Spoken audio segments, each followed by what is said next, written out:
le prix, à la fin, il faut que ça couvre les coûts. Enfin, il faut que quelqu'un paye les coûts du système électrique. Alors ça, c'est soit les usagers, enfin les clients via les prix, soit les contribuables via leurs impôts. Et pourquoi les coûts augmentent ? Pour plusieurs raisons. D'abord, on l'a vu, les marchés, la mise en concurrence crée toute une activité financière factice en plus de l'activité physique, donc la mise en place d'un marché, le développement de fournisseurs qui sont en fait des courtiers en énergie qui ne font qu'acheter et vendre, le développement d'interfaces multiples. Ça veut dire des équipes en plus, ça veut dire des systèmes d'information en plus, ça veut dire des échanges en plus, et donc c'est une activité qui se paye. Ensuite, le fait de multiplier le nombre d'acteurs, ça multiplie les endroits où il y a des marges qui se prennent. Et des marges dans un secteur qui est comme ça captif, c'est-à-dire où les clients n'ont pas le choix d'acheter de l'électricité, en général, c'est des marges qui sont importantes. Alors, on a tous l'exemple récent en tête des autoroutes, avec des marges qui sont au-delà de 20%. On peut aussi citer l'exemple des médicaments. L'industrie pharmaceutique est l'une des industries les plus rentables. Là aussi, c'est des marges qui dépassent les 20%. On pourrait aussi citer la distribution d'eau dans les villes. Mais si on revient plus près de nous, on peut prendre l'exemple des réseaux anglais, par exemple, qui ont été donnés à la concurrence et où là, on constate aussi des marges de l'ordre de 20%. Ou des énergies renouvelables chez nous qui ont permis à ceux qui ont investi de dégager des marges, là aussi, de l'ordre de 20%. Ça a été pointé par la Cour des comptes. Donc c'est vraiment des poches, disons, pour faire de l'argent. Ensuite, un autre surcoût est lié à ce qu'on a vu sur la gestion au quotidien du parc de production de l'électricité. On a vu que si ce n'est pas intégré, s'il y a plusieurs acteurs, ça désoptimise l'ensemble du système, c'est-à-dire que quand on définit les programmes de production heure par heure des différentes centrales, on peut moins bien le faire quand il y a des acteurs multiples, et donc ça engendre un surcoût, et donc ça finit par se payer sur la facture. Et puis enfin, et surtout, en fait, c'est là le surcoût principal, l'électricité est un secteur où les investissements sont très lourds et à très long terme. Alors d'abord, il y a des économies d'échelle, comme à chaque fois qu'il y a des investissements très lourds, donc un seul acteur c'est mieux que plusieurs acteurs, mais surtout, un des facteurs qui conditionne énormément le coût final de l'électricité, ce qu'on appelle le coût complet de l'électricité qui inclut tout, c'est le taux de rentabilité exigé sur cet investissement. C'est-à-dire que quand un acteur investit, combien il demande de rentabilité. Alors pour prendre une comparaison, quand vous achetez une maison, si vous n'avez pas l'argent, vous allez devoir emprunter à la banque.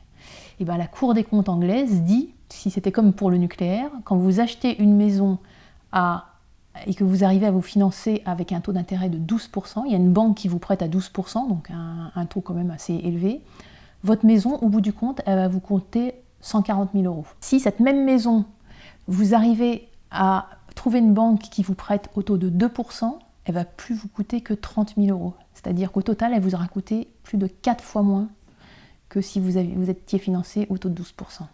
Et bien pour le nucléaire, c'est pareil, et c'est la Cour des comptes anglaise qui le dit, il faut revenir à un système public parce que en fonction du niveau de rémunération, ça change beaucoup les choses. Donc ils disent, pour un taux de rémunération à 12%, donc on demande une rentabilité de 12% par an, ce qui est ce que demandent certains fonds d'investissement, on arrive à un coût de production de l'électricité nucléaire à 140 € du mégawattheure. Quand on descend à 9%, qui est le minimum de rentabilité exigé par n'importe quel acteur qui est en bourse, là on tombe à 100 € du mégawattheure. Si maintenant on prend 6%, qui est le taux de rentabilité exigé en moyenne pour des investissements publics, là on tombe à 70 € du mégawattheure. Donc on a déjà divisé par deux le prix du mégawattheure, rien qu'en passant de 12% à 6% de rentabilité exigée du capital. Et si maintenant on regarde le taux de rémunération d'un emprunt d'État, aujourd'hui l'État a possibilité d'emprunter à 2%, et encore la Cour des comptes dit c'est déjà beaucoup, 2%, là on se retrouve à 30 € du mégawattheure.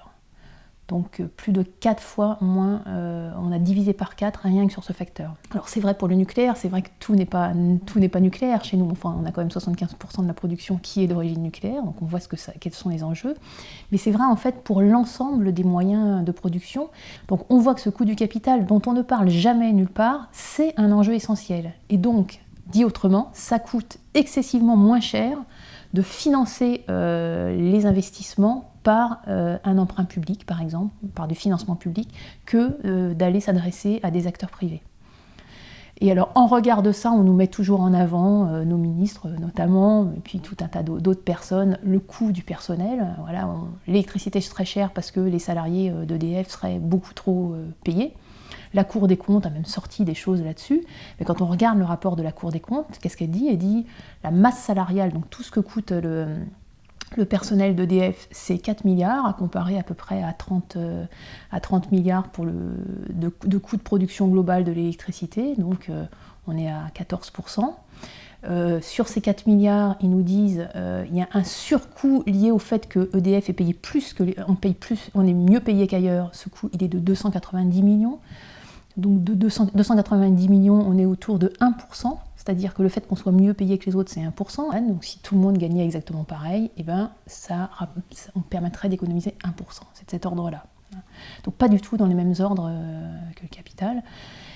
Donc nous, on tient à redire que le fait de nationaliser, enfin de revenir à un système public, ça change complètement le coût de l'énergie.